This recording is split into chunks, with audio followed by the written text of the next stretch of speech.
Para começar a escrever melhor, é necessário entender algumas coisas sobre a nossa língua portuguesa. Uma delas é a diferença entre autor e narrador, além de entender o que é foco narrativo. Então vamos lá.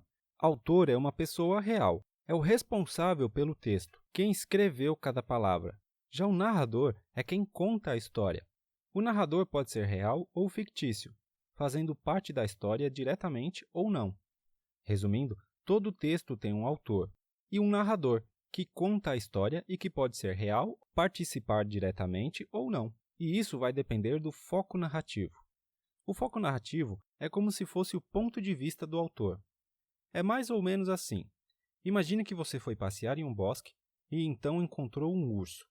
Voltando para casa, você começa a escrever uma história contando o que aconteceu.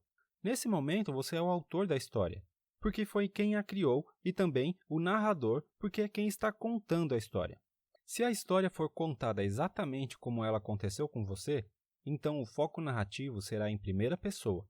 Por exemplo, eu estava passeando pelo parque em uma tarde ensolarada de verão, quando de repente avistei entre as árvores um urso marrom.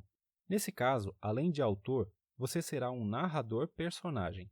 Uma história contada por um narrador-personagem é caracterizada por apresentar os fatos como lembranças.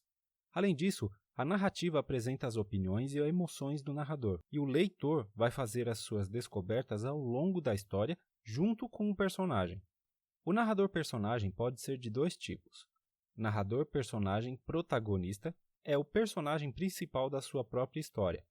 O personagem protagonista não sabe o que os outros personagens pensam e narra os fatos apenas como ele os lembra ou os sente.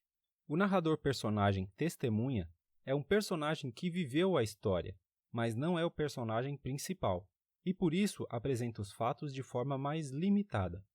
Agora, se para contar a história você preferir criar um personagem que é quem vai contar os fatos, então o foco narrativo será em terceira pessoa, porque você vai contar a história como se ela houvesse acontecido com outra pessoa. Por exemplo, Paulo estava passeando pelo parque em uma tarde ensolarada de verão, quando de repente ele avistou entre as árvores um urso marrom.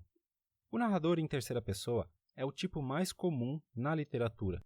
Ele conta os fatos de forma mais objetiva, sem ser parcial. Um narrador em terceira pessoa pode ser do tipo observador ou onisciente. O narrador observador conhece todos os fatos, mas não participa deles, narrando com certa neutralidade. Além disso, o narrador observador não sabe o que os personagens pensam ou sentem. Ele apenas retrata os fatos da história, os comportamentos e as reações dos personagens. Já o narrador onisciente sabe absolutamente tudo o que acontece na história. Ele conhece tudo sobre os personagens e sobre o enredo, sabe o que se passa na mente dos personagens, conhece suas emoções e seus pensamentos. Todos os narradores que vimos até aqui também podem ser classificados como intrusos ou neutros.